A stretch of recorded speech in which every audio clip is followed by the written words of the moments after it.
Hey y'all, I hope you're doing well. I have been pregnant.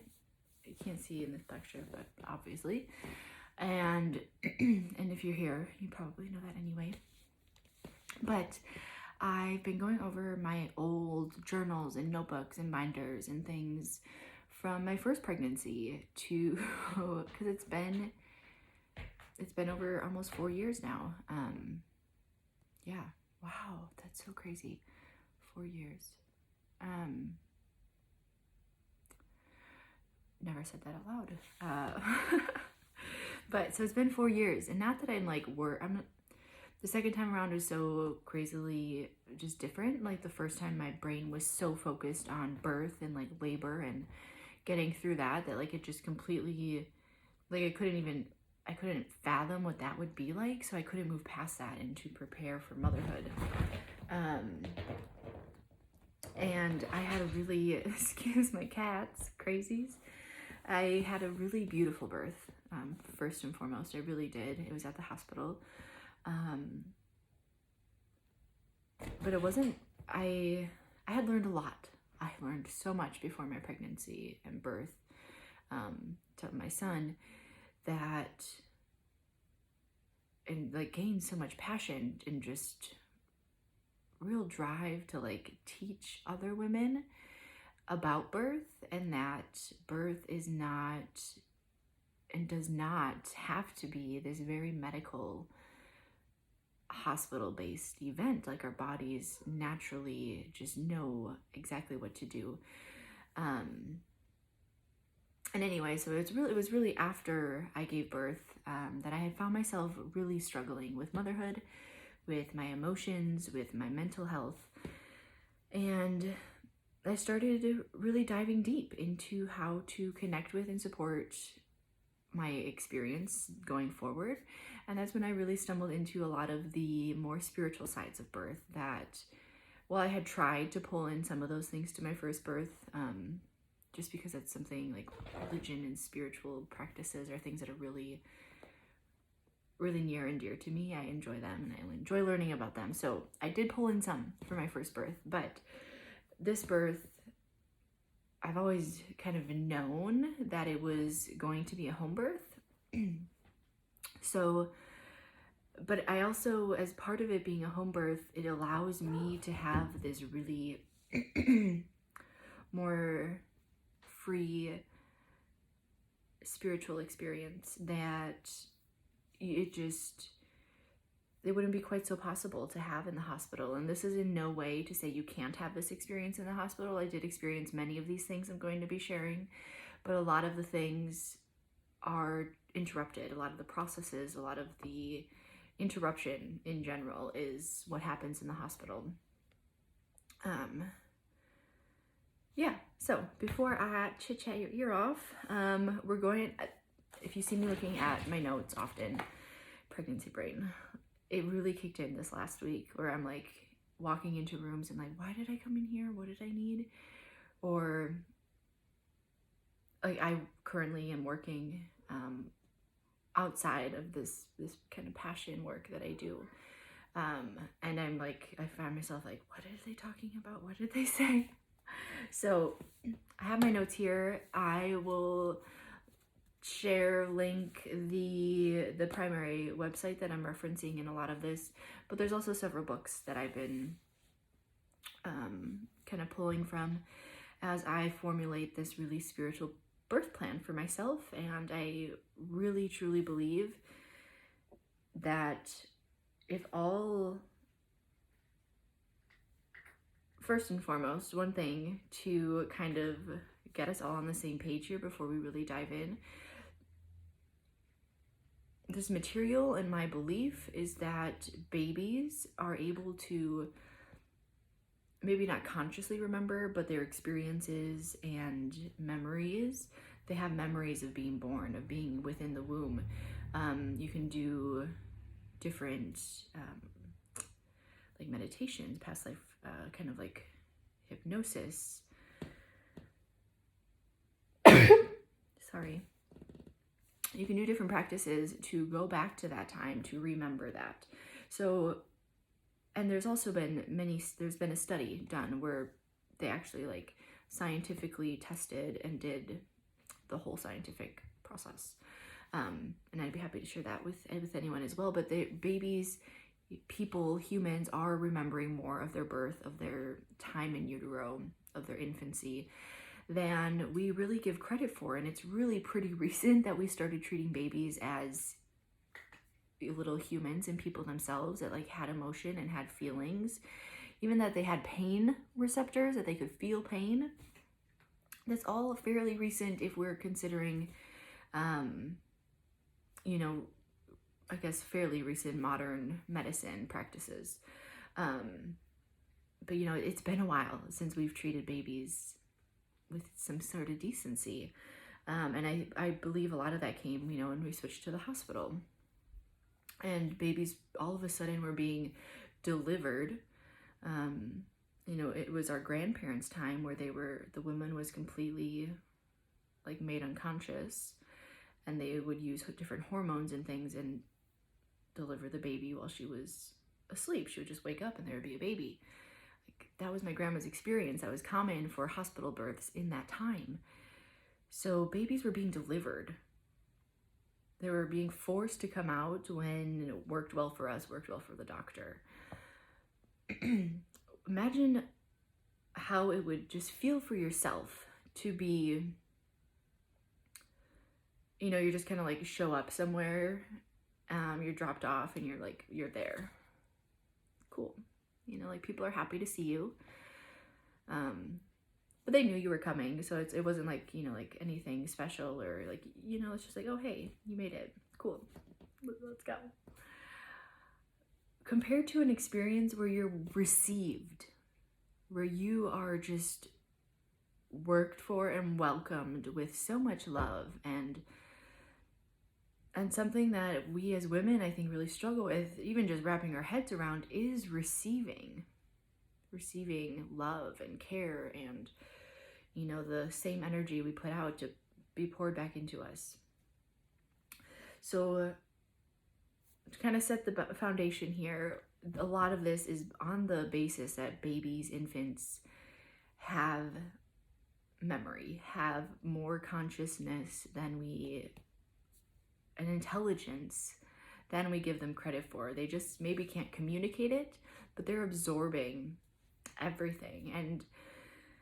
And for my memory for being a first-time mom, like my energy, how I emotionally was feeling, greatly impacted how my son was acting. When I was like really stressed out and just like frustrated and feeling overwhelmed and just like that tight chest, need to scream mother feeling, is when he would act up or he would get, you know, but I found if I calm myself, if my energy, if my emotion got in check, he was usually pretty quick to follow.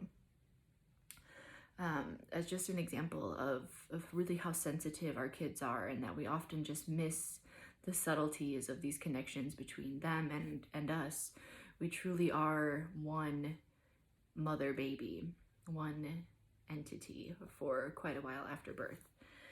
And what I'm going to share today is really the holistic stages of birth. So more of the spiritual, emotional aspects. I should reframe that. I'm going to touch on some of the emotional aspects. If you are in my Crossing the Threshold childbirth preparation program, it's all online and self-paced. Has a bunch of videos. It really is something I'm so proud of. It goes through each trimester of pregnancy. It goes into the phases of labor, physically and emotionally. There's also a really great section for partners with a worksheet on how to really kind of have conversations about parenting with your partner, specifically around tasks. One thing that became really clear as a first-time parent is just the way you and your partner were raised will become very clear, and the differences become really clear, and that can be really frustrating. So in, you know, your experience, your mom may have done this task, or your dad did this, but their experience is different, and you just kind of clash a little bit. especially when you're tired and you have this new baby to take care of and all the other things. So there's a worksheet that's going to help you have that conversation and kind of figure out, okay, how can we divvy up the changing responsibility and roles that we're finding in our home. Also, a really awesome workbook that's going to help your partner know how to support you through each phase of labor. So it's going to tell and really talk through like what you as a birthing person may be feeling compared to what he's feeling or they're feeling. How they as a support person can really step in to help you in that specific phase, a bunch of different suggestions there. And then it also carries you through postpartum. So there's a section on like some kind of newborn basics, postpartum meal, kind of postpartum prep, different like meal planning, emotional toolboxes, just a whole bunch of really great resources. Most of it is video based and have some written things because I understand sometimes it's just easier to read things than like watch a video. So that's there as well. So all that online course there, I really dive deep into the emotional changes, the physical changes that are happening in each of these different phases of birth. What I'm sharing today is going more into depth about the spiritual experience, and when we allow ourselves to be uninterrupted, to have an uninterrupted birth, this is when more of these stages become clear. That's not to say they can't happen in the hospital, because I did have that experience where I did experience some level of this. It wasn't the depth that I'm going to be discussing, but it was still a very powerful spiritual experience for myself. So this goes for anyone, everyone. I just believe, and from what I've seen as a birth worker and someone who's worked in hospitals with birthing people, is that your best chance of having a completely spiritual birth is to have one at home. That's my piece on that. And if you have questions about home birth, there's also a section in my online course. I'm blanking on what the section is called, but it goes into home birth, free birth, and all different sorts of birthing professionals that I got to sit down and talk with and really explore what their specialty was. So anyway, before we even start to really have active labor, like before we're really feeling contractions, a mother will begin to embark on this journey of labor, of birth. And it's kind of marked by what the Matrona calls the arrangement ritual. Another word we use and you probably are most common with is nesting. So this is part of embarkation. It's part of starting that labor process where all of, it's hard to give a time frame for nesting because I feel like it is so individual, but we begin to feel the need to prepare a space, to do different sorts of things in order to prepare for the baby. It's also, this is when, towards the end of this phase, is when early labor starts. So you might be noticing some contractions. They're not really consistent or anything. Maybe you lost your mucus plug. At this point, like you're starting to notice signs that something's changing. So you're excited. You feel excited. You might be kind of nervous because you're like, oh my gosh, this is it. This is really happening. What are we going to do? How is this going to go? But overall, you're managing your energy well. You feel good. You're able to get through your normal day-to-day things. At this point, you're probably calling your friends, your loved ones, letting them know like, hey, I think I'm going into labor. This is it. You're going to be sharing your experience, talking about it, letting your partner know like, oh my gosh, this feels like I have to poop, or this feels like really intense period cramps, or this is really crazy. Wow, like I didn't know my body could do this. Whatever your experience is, you're probably going to want to be talking about it and sharing it. as the waves of intensity increase, so as we get closer to more of like a active labor, full-on labor sort of stage of birth, you're going to be, you begin to get swept up into this really unknown space. Whether you're a first or second time mom, it's just this like very in between. You start to kind of distance yourself from current reality. You feel the veil. So we have, the veil is really what stands between our awake, normal, ordinary reality and more of a spiritual reality, more of our subconscious, unconscious parts of our brains, which I often refer to as like the dark aspects and sides of ourselves. It's not that it's a negative thing, it's just a part that we don't, in our ordinary everyday waking life, have a connection so clearly to. So as you move through this embarkation phase, towards the end of this phase is when you start feeling that pull to the veil. You just feel like, you're just not quite in this world anymore. You're not quite present. You're drifting. You just start to feel the need to separate, kind of quiet down, really focusing more of your attention inward towards your body, towards yourself. The first stage of labor is active labor. And this is really when we begin to enter that veil, when we start to have consistent contractions over time and things kind of start to pick up in intensity.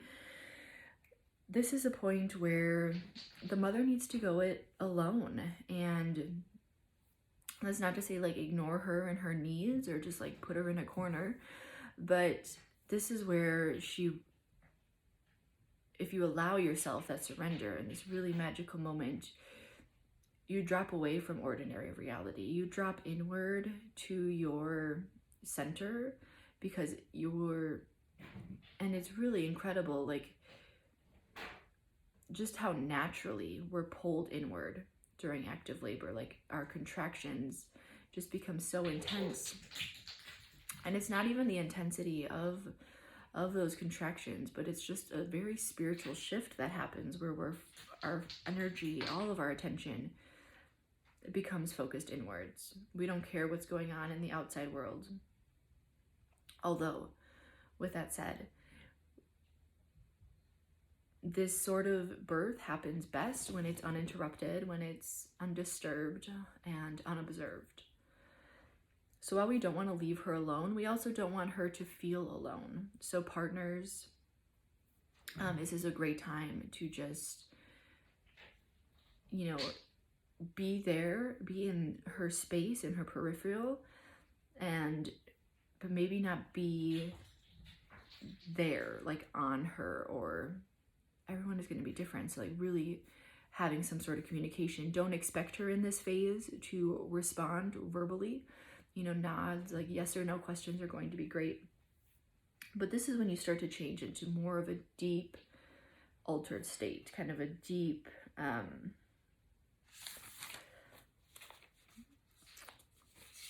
it's sort of like a deep meditation, but it's prolonged. It's not just, unless if maybe y'all are like real good at meditation. My brain is often flickering between the two. So this, is like a sustained, deep trance state kind of meditation. And one thing that's really cool is we can look at the brain waves of birthing people. So the brain patterns change from ordinary reality, kind of our waking, what I'm at right now, which is beta, to alpha, which is it's like not quite unconsciousness, not quite like a sleeping, dreaming, but it's a bridge to get there. It's like this next step. So this shifts, slowly starts to shift towards the end of embarkation. Before, when we were like nesting, starting to have early labor contractions, shifting into more active labor and kind of entering the veil there. Now, once we're in full-on active labor, is when things shift into theta brainwaves. And this is the subconscious. This is a deep place of self-reflection. So we're really, so much of labor and birth becomes a mind game, and not a mind game, but like a battle of wills. It's a battle of your mental strength. You're really reflecting deeply inward and calling upon that deep inner strength to continue on. A birthing person is not going to be super chatty during this time, so things you can do towards really, especially when active labor really gets going, things that stop her from really making this shift fully into the theta state, where she is it's not even spiritually, but biologically meant to be in order to properly give birth. Don't question her interruptions, as they make her shift back into ordinary reality. And I think a lot of us who have birthed in hospitals in particular, can really relate to this, where like we would be getting in the zone of like birth, and then like somebody would have come, like your grandma or your mom, and then a doctor comes and wants to check you, or it's just a very interrupted process in the hospital, which is one of the ways it just doesn't allow for this to fully unfold as it is meant to unfold. So once we move through this first stage of labor, as we get to really the end of this first stage, so the end of active labor, we're on the mountain. The mother is going to crave privacy, silence, warmth, and darkness. Those are the key factors you can do to support a birthing person. Privacy. Make sure they have privacy and that they feel safe, that they feel warm, that they feel that they're in darkness. They're in, like not this bright light, not the bright lights of a hospital, but in a dark, quiet setting where they can fully relax and feel safe enough to drop into this theta brain state. When she's in this sort of setting, she knows that she is safe enough to cross the veil, to really drop into the physical experience. And oftentimes, I remember I very much did, like, birthing people want their partners with them. They want them to be close, to really experience this journey with them, as they truly are moving between worlds, between ordinary reality and this very spiritual, energetic realm where we're connecting with and bringing our babies into this world. So during this time, towards the end of active labor, the birthing person might start to have visions, see colors, hear voices, and that can also be for the partner as well, if you're also really dropping in with her and experiencing the birth. A great thing you can do as a support person is just kind of be present, either like a handhold if she wants, a back rub. If things aren't moving quick, like nipple stimulation is really great. Even like rubbing her clit and kind of giving her some oxytocin to help get things moving in a natural sense.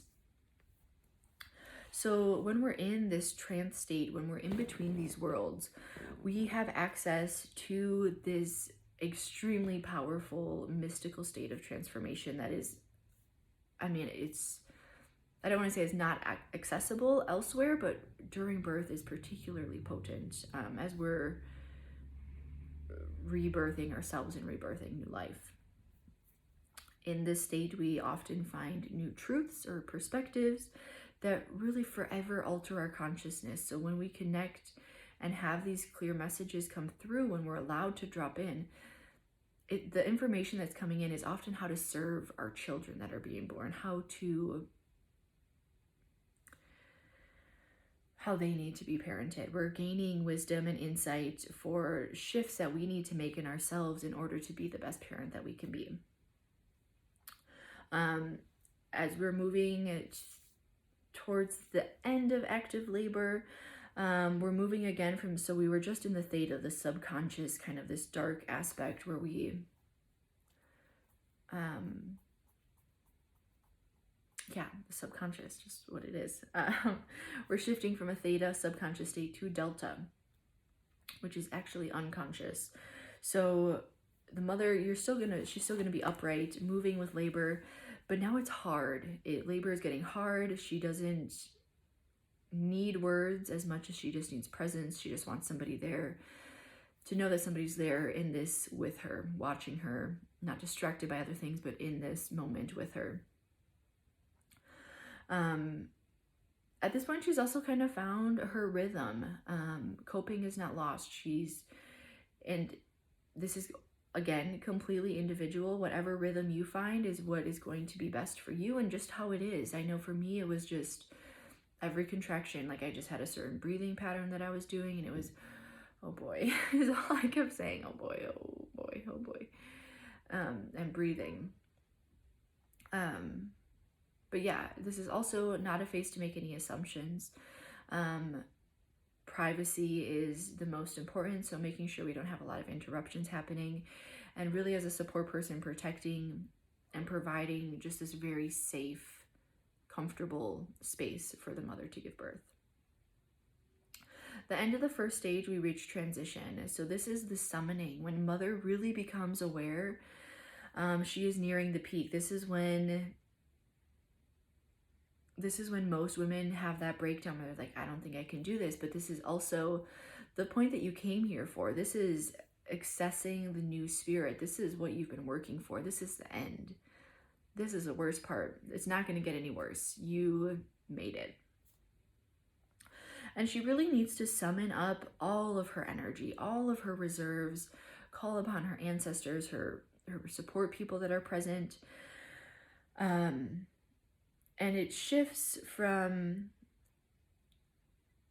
you're still not in ordinary reality at this point, but you know that like you need to make the mental decision, and you need to feel it that like you're going to do whatever it takes to get this baby out. And mothers just intuitively do that. One thing that is important to point out is birth doesn't look one specific way when we're birthing this like this. When we're birthing in our authentic power. No matter what it looks like from the outside, however a mother is choosing to birth, whatever she looks like, sounds like, is normal, natural, and perfect for her. In a hospital setting, birth looks very specific, very one way, and that's in part from the medications that are being given, but also just the whole procedure and process that they have in place for birth, because that makes it easy. When we're giving birth undisturbed in our authentic power like this, it's totally different. And also not to like alienate her, but she truly needs to find her own way and needs to find her summons, so the summoning of her energy on her own terms. And when she does this, then the journey home can begin. So again, no distraction. Distractions can actually be dangerous during this phase and really cause confusion within the mother. So again, as a support person, we're really protecting the space to make sure she is just able to physically process what she needs to, and mentally have her attention and energy be where it needs to be, which is in birth. This is also a really, really powerful time when you're like, oh God, I don't think I can do this, it's incredible how women even just naturally, if you're not aware of this, you're calling out to your higher power, you're calling out to higher forces. It's a very sacred time of great opening and being really open to receiving anything that you can that would help you in this moment. Soon after we reach the transition phase, we have the resting phase, quietude. It's a period of great stillness and peace, and this is really probably one of the most important stages that is not usually acknowledged. It's not super long, typically 20 to 30 minutes in length, but this is really where that it's like a resting period between labor and opening of the cervix. So the cervix is opening. We've reached that point. It's just a period of rest before pushing, before delivery comes, really calling upon all of our energy to help us with this delivery. And from the outside, it kind of looks like labor stops. Maybe the mom is able to take a little bit of sleep, and everyone is just kind of waiting for the contractions to start up again. And really, this is a kind of a beautiful way, I thought, to explain it. So what happens is really more than resting and recouping our energy. Think of it when you reach the mountaintop during that summit. You're reaching the mountaintop phase. You don't just sprint back down. You don't simply just sit up there and rest. And then, before journeying down, you just like sit and rest, sleep, whatever. No, you open your eyes and you look around. You take in all of this work that you did. You'll see how far that you've come in labor and envision where you're going. You can see it now. You can see that the end is near. This can be a really spiritual moment for many women where they have just very clear insights again and downloads and connections with a higher power, higher force. And this is also a great time to receive, to just, after transition, we're so open. This is just a really great time. Allow that higher power, those around you, to just receive their presence, receive their energy, their love. It's truly just the pinnacle of altered mental states. We access the realm of the unconscious, which, unless if you're a really trained practitioner, is challenging to get to, especially during this just sustained period of time, as it is during labor and birth. This again is really that peak of the experience. The true realm of transformation is where we're at. And I highly encourage you all to write your birth stories, to journal any of these clear insights that come through, specifically during this time, as, they're,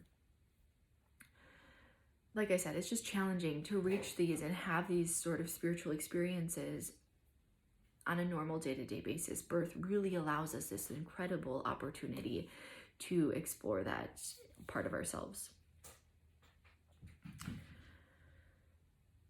And yes, so this is a part where so often you hear like, oh, I wish baby came with a handbook or, a step-by-step sort of instruction manual. And they do. It's just unfortunate that most often it's interrupted. During this phase is when we have those downloads of specific things that the baby needs for us to be their parent, for them to fulfill their life purpose or their, reason for being, for coming into this world.